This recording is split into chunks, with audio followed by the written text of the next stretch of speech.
Assalamualaikum warahmatullahi wabarakatuh. Perkenalkan, nama saya Arhan, NPM 2001021002. Di sini saya akan menjelaskan materi kewarganegaraan tentang hak asasi manusia. Hak asasi manusia dalam bahasa Inggris Human Rights, dalam bahasa Perancis Droits de l'homme, adalah sebuah konsep hukum dan normatif yang menyatakan bahwa manusia memiliki hak yang melekat pada dirinya karena ia adalah seorang manusia. Hak asasi manusia berlaku kepada siapapun sehingga sifatnya universal. Dalam terminologi modern, hak asasi manusia dapat digolongkan menjadi hak sipil dan politik yang berkenaan dengan kebebasan sipil, serta hak ekonomi, sosial, dan budaya yang berkaitan dengan akses ke barang publik. Secara konseptual, hak asasi manusia dapat dilandaskan pada keyakinan bahwa hak tersebut dianugerahkan secara alamiah oleh alam semesta, Tuhan, dan nalar. Ada pula yang menganggap hak asasi manusia sebagai perwakilan dari klaim-klaim kaum yang tertindas.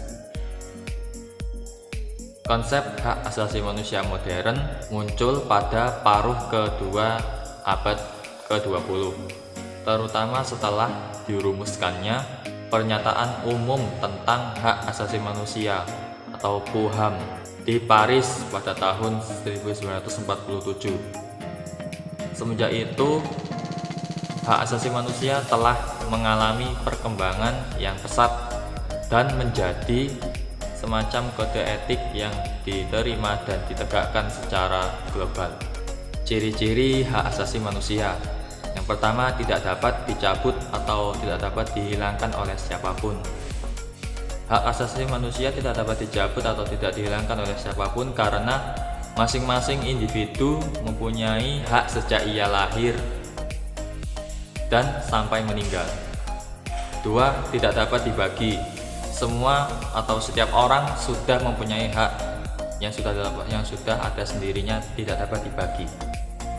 3. Hakiki. Maksud dari hakiki adalah hak yang sejak ada sebelum lahir, sesudah lahir sampai dia meninggal itu sudah ada haknya sendiri-sendiri. Macam-macam hak asasi manusia.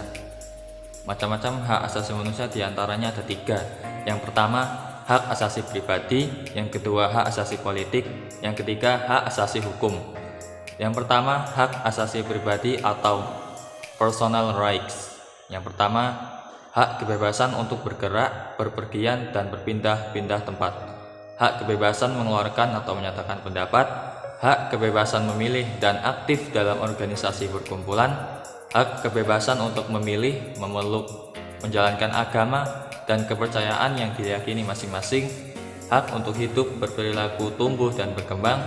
Hak untuk tidak dipaksa dan hak untuk tidak disakiti.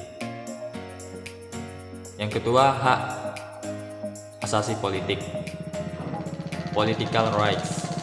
Hak untuk memilih dan dipilih dalam suatu pemilihan. Hak ikut serta dalam kegiatan pemerintahan. Hak membuat dan mendirikan partai politik serta organisasi politik lainnya.